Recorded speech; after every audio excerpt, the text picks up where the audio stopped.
Hello and welcome to my workshop. Today I'm going to do a quick review on these deep throat C-clamps that I picked up second hand off Facebook Marketplace. The guy was selling all of his stuff, he was just in his workshop.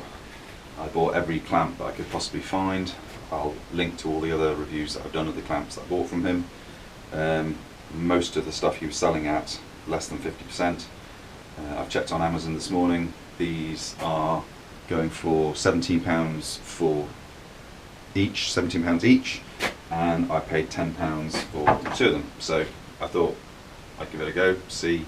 Now I've used C-clamps before, and I'll link to the video that I did where I reviewed all the clamps that I owned at the time. And the thing I said about the C-clamps, they have got great clamping capacity, load. But the problems that I find is that there's no quick adjustment, so they can take a long time to adjust to get to exactly the right size. And the other thing is, you're putting all the clamping pressure through a very small surface, and they do leave marks on your workpiece. So the way I've got around that is I have these little sacrificial pieces of wood. I cover one side in parcel tape so that if I'm gluing, typically what I use them for is clamping the ends of a glue up, where I've got clamps across the middle, and then the ends just need a little bit of pinching down while they dry up. So I put one of these sacrificial pieces of wood on the top, one at the bottom, and then I clamp with the C-clamp. But you'll see that it really does make, hopefully you can see that with the light, but it really does make some deep marks on your wood, which is fine if it's sacrificial.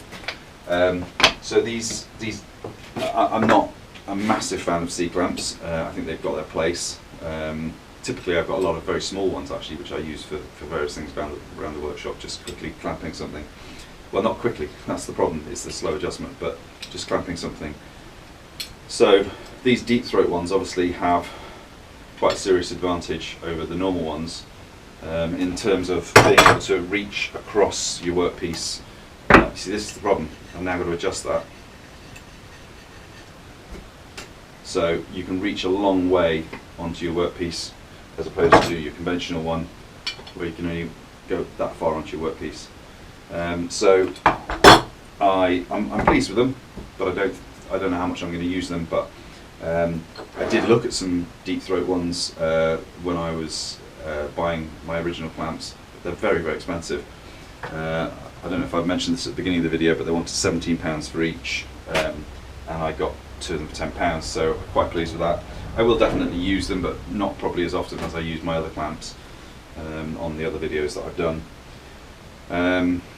If you've got any comments on that, any questions or anything to say about that, then let me know in the comments below.